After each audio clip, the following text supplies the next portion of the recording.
بہت بڑے خاندان میں ایک بڑھیا تھی۔ اس کے کھلانے پلانے کا کوئی صحیح طریقہ سے انتظام نہیں تھا۔ گھر والوں کو یہ خیال آتا کہ فلانے نے کھلا دیا ہوگا، دوسرے سمجھتے تھے کہ فلانے نے کھلا دیا ہوگا۔ زیادہ میزبانوں کا مہمان بھوکا ہی رہ جاتا ہے۔ اس بڑھیا کا بھی یہی حال تھا، بھوکی رہنے کی وجہ سے دن بدن سوکھتی جا رہی تھی۔ ایک دن اس کے لڑکے کو کچھ احساس ہوا تو وہ حکیم صاحب کو بلا لایا اور اپنی امی کو دکھایا۔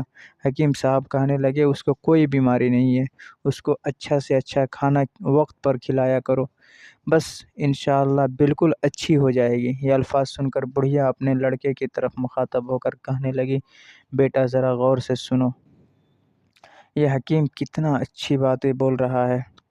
دوستو، بستروں پر پڑے ہوئے بوڑھوں اور بوڑھیوں کا تقریباً ہر گھر میں یہی حال ہے، کوئی پرسان حال نہیں ہوتا۔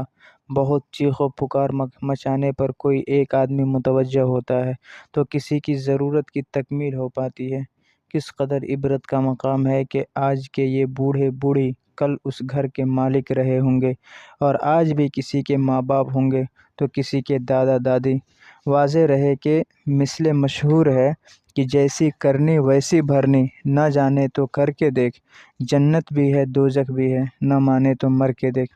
جو لوگ آج اپنے والدین اور دادا دادی کی خدمت کریں گے، ثواب کے ساتھ ساتھ دنیا میں یہ فائدہ ہوگا کہ کل ان کی اولاد بھی ان کی خدمت کرے گی، اور اگر ستائیں گے، ٹھیک سے دیکھ ریکھ نہیں کریں گے تو گناہ کے علاوہ یہ بھی ہوگا کہ کل ان کی اولاد بھی ان کے ساتھ یہی معاملہ کرے گی۔